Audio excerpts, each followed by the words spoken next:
Hello guys, welcome to my YouTube channel. Si Kay Soto, maglalaro na by I think third week.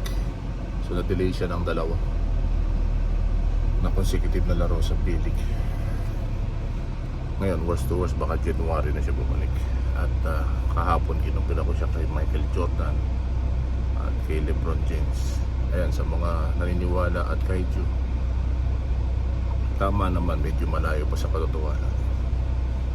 Pinakamaganda, matungtong muna siya sa NBA bago niya magawa. At pwedeng kumita ng $50 billion. And guys, you heard me right. Talagang kay Soto, naniniwala kami sa fighting spirit. At by next year, hindi na tayo magugulat na mayroong 10 na NBA team ang kukuha sa ating kababayan na si Kay Soto. Naniniwala ba kayo? Sa mga naniniwala dyan, comment down below. Huwag lang kayo mambash.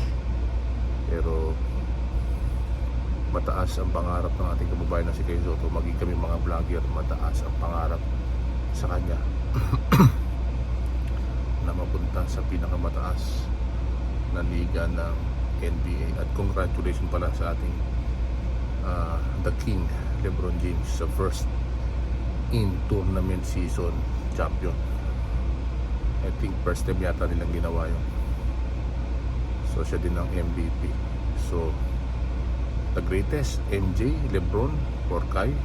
Ako, doon ako sa Pinoy, kay Kai Jordan. Tama.